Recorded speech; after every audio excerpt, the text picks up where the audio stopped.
Coming up tonight on the news at 6, hundreds of thousands of ballots were mailed out to Montana voters today.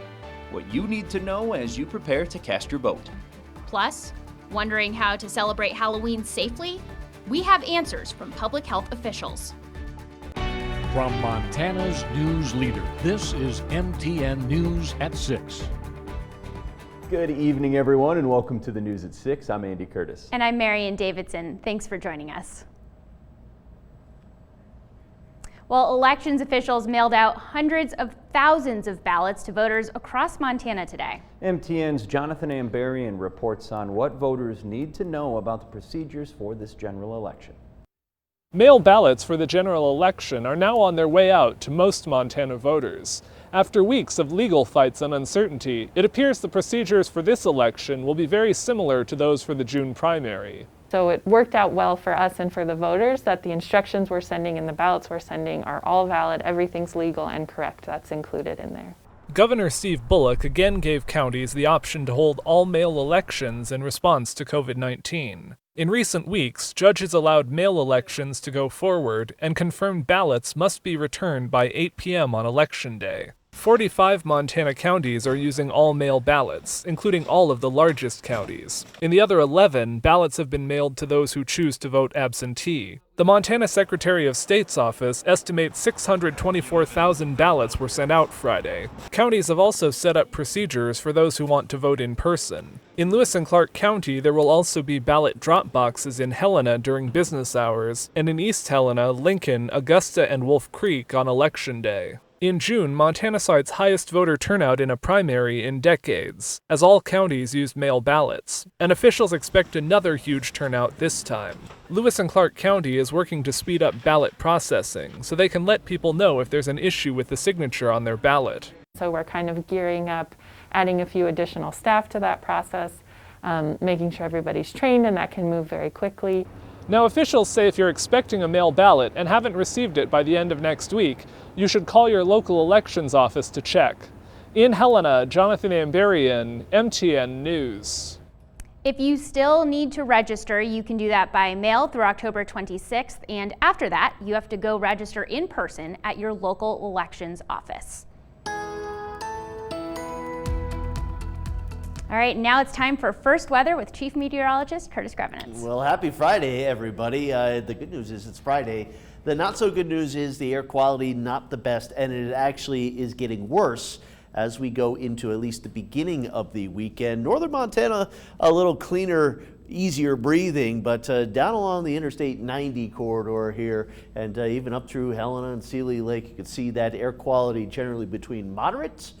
Bozeman, Butte, out there around Broadus, looking at unhealthy for sensitive groups. And that smoke will increase again here tonight and tomorrow. And guess what's back tomorrow? Dangerous fire weather conditions. We had a little break today, but the wind increases tomorrow. The temperatures are going to go up to near record highs in some parts of the state. So that fire danger will go up. Sayonara smoke, though. I think tomorrow the last really bad day, maybe for the year, with wildfire smoke, because flakes will be falling on some of the fires, and we'll talk about what comes after the weekend in the full forecast. Well, we saw another huge jump in Montana for COVID-19 cases today, with 715 new cases reported. Active coronavirus cases in the state continue to inch closer to 6,000, and the current active case number is 5,952. 213 COVID-related deaths have been in the state, and hospitalizations have climbed to more than 260. And this week, the state of Montana released a snapshot of COVID-19 hospital occupancy and capacity across the state. The first report appeared to have some inconsistencies and incomplete data for certain hospitals. MTN's John Riley has more on why that is. The state of Montana released their first COVID-19 hospital occupancy and capacity in Montana report on Thursday. Officials say it's intended to be a snapshot, with local situations changing frequently. The Montana Hospital Association says even so, it's good for people to see the broader impacts in their area. I think for the public to understand is that as the community faces more spread, by looking at these numbers, you can immediately evaluate what is the impact on your community beyond those numbers that you see daily being reported from the state. Looking just at the report, there is some incomplete data. Namely, St. Patrick Hospital in Missoula, one of the largest hospitals in the state, only had COVID-19 cases reported. Data on all the number of beds and ICU capacity are absent. The state says the missing data points are because St. Patrick didn't provide all requested information for the first report, but expect the information to be more complete in future reports. MTN has also discovered some inaccuracies concerning St. Peter's Health in Helena. The report said that they had 7 active COVID cases during the snapshot. However, St. Peter's says they've never had any more than 5 active COVID cases at any given time. Bed capacity in the report also didn't match. The state says again they're relying on data that was submitted to them, but have encouraged organizations to correct data in the system if they notice an error. MHA told MTN there's going to be anomalies, but they're working with the state and their members to help sort them out. But even without the report, with continued rise of COVID cases, hospitals need people to follow social distancing guidelines and wear a mask. This is not a question of whether or not you're violating someone's civil liberties. This is a question of what is our role in humanity? What is our role in terms of how we are going to care for one another? And we know we have vulnerable populations. Montana has the 6th oldest population as a percentage of our total population. Reporting in Helena, John Riley, MTN News. St. Peter's Health is reminding people to get a flu shot this season. They say the flu vaccine is more important now than ever, and if you have not gotten one before, now is a good time to start. The CDC estimated more than 60,000 deaths due to influenza, with close to 750,000 hospitalizations for the 2019 flu season. St. Peter's Director of Infection Prevention, Dr. Annie Anglem, says the flu isn't as bad as COVID-19, but if people get flu shots, that could help make sure St. Pete's and other hospitals do not get overwhelmed this winter season. And still ahead on the news at 6, Helena Capital is hoping to help a worthy cause tomorrow as they chase a state record. As news leader, you're watching MTN News at 6. Welcome back to the news at 6. The Helena Capital volleyball team is inching closer to eclipsing the record for most consecutive wins by a Class AA school. MTN's Sam Hoyle shows us how they're also grouping that race with a pretty worthy cause tomorrow. According to breastcancer.org, over 40,000 people are expected to die from breast cancer in 2020, and 1 in 8 women will experience it in their lifetime. With October being Breast Cancer Awareness Month, the Helena Capital Bruins, much like many programs across the state, are trying to do something about it. They'll be hosting a Pack the Place in Pink night this year, much like they have done every single year, to raise funds for breast cancer awareness. But this year, it will look a little different. Fans will be in short order, they'll be wearing masks, and there'll be social distancing. But despite the differences from this year to years past, they're still excited to help out with such a worthy cause. We're looking forward to just another fun game, competition, so grateful for it. But our specific focus is going to be fundraising for the Helena community. And what we're looking for is to raise as much money as possible for our Helena residents that are fighting cancer, any form of cancer. Though the fundraiser is important to the Bruins for the betterment of the community, the fight against cancer is personal for many on the squad. Last October 22nd, I lost my aunt to cancer. One of our coaches lost her mom 5 days later, also a cancer battle.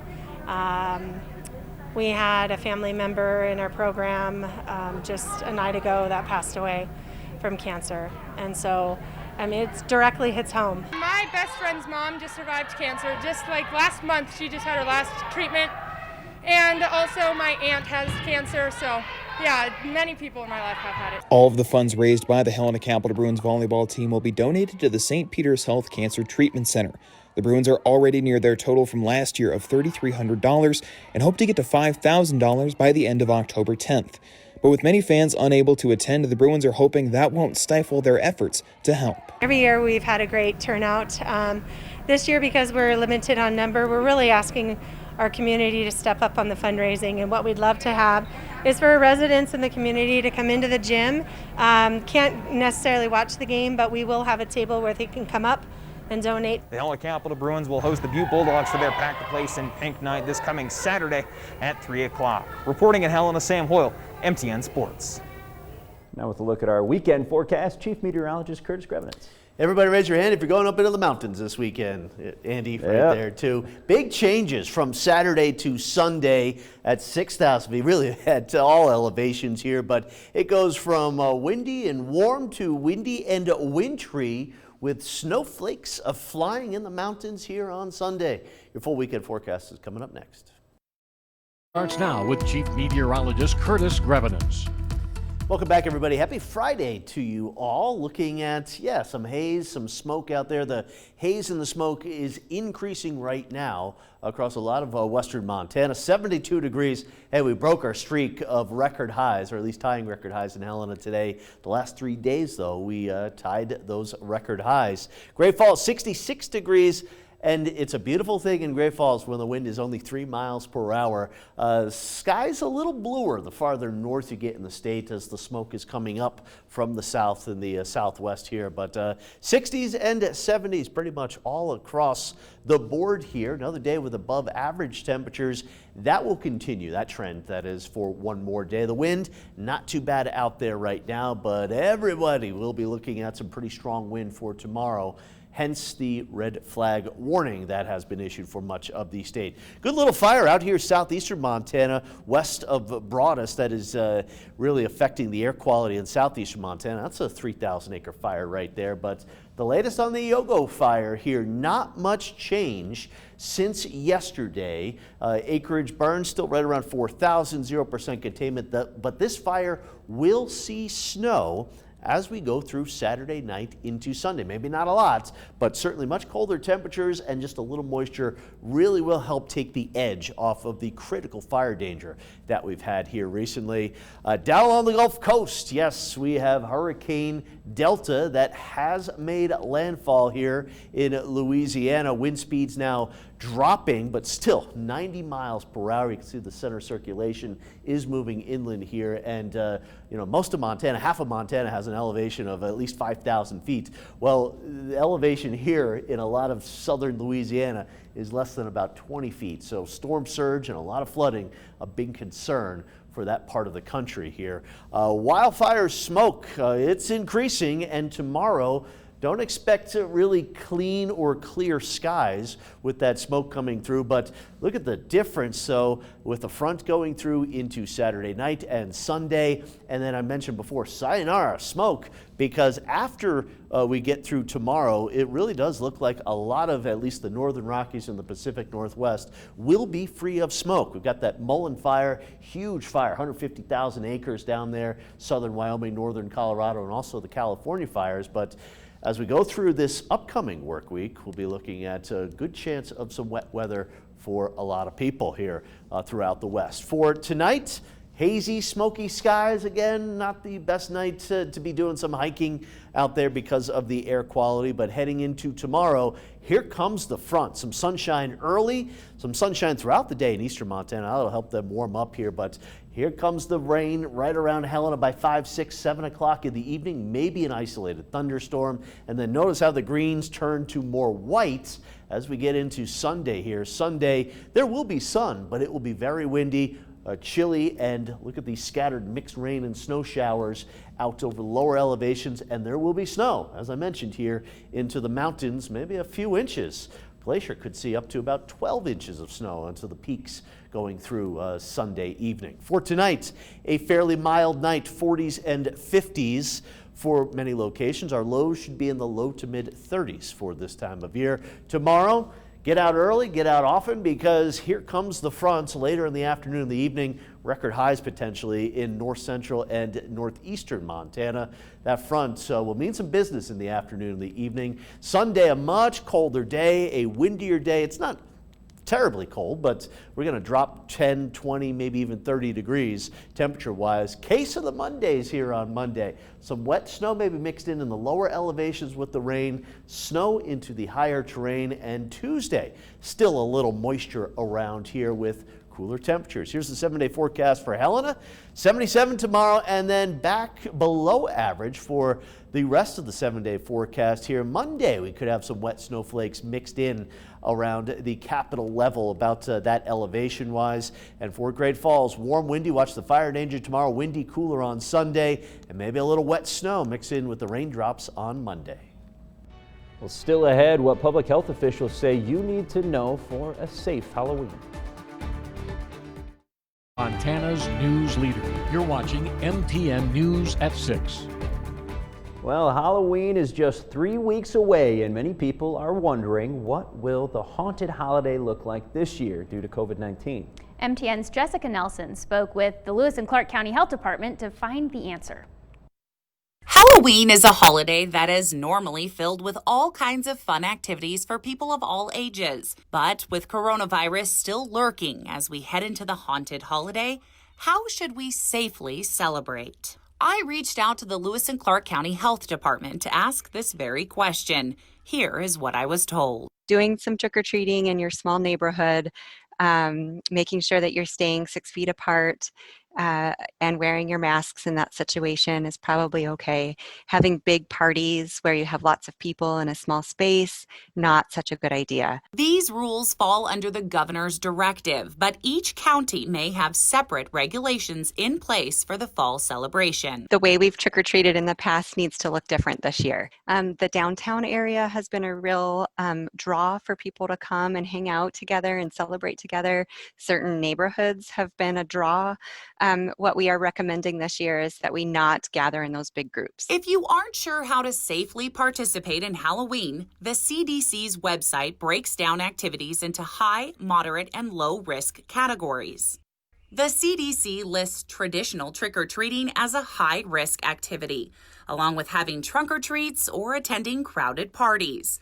Moderate risk activities include one-way trick-or-treating, where individually wrapped bags are lined up for families to grab. Costume parties are held outdoors where protective masks are used and people can remain more than 6 feet apart. And visiting pumpkin patches or orchards where people are wearing masks and social distancing. Low-risk Halloween options the CDC recommends include carving pumpkins with members of your own household, doing a Halloween scavenger hunt, or having a virtual Halloween costume contest. According to an article published by the National Confectioners Association, data collected since September 6th shows, compared to this time last year, Halloween chocolate and candy sales are up 13%. And according to the National Retail Federation, 53% of people plan to decorate for Halloween, up from 49% last year. So it looks like the coronavirus won't scare people away from Halloween this year. They may just celebrate a bit differently than in the past. Just be sure to check with your local county health department before venturing out on the haunted holiday. In Helena, Jessica Nelson, MTN News. Drenda also says that Halloween masks are not a substitute for cloth masks and should never be worn under a costume mask due to the possibility of any kind of difficulty breathing. Instead, consider making or using a Halloween-themed cloth mask. And we will wrap things up here when we come back. Montana's news leader. You're watching MTN News at 6. Are you sick of working from home and need a vacation? Well, listen up. A Japanese theme park found a way to give visitors a way to balance work and fun. The park is just outside of Tokyo and offers an amusement workcation package. Guests can rent a poolside workstation with internet, outlets, a desk, and chairs. That is very dangerous, but it's also just $18. That also gives them the option to spend an hour remote working from inside a Wi-Fi equipped Ferris wheel. The passes are only available to Japanese residents for now because their borders are still closed due to the COVID-19 pandemic. So no chance of getting a workcation there. Bummer. That does it for the news at 6. We'll see you back here tonight at 10. You can always catch us online as well at ktvh.com. Have a great night.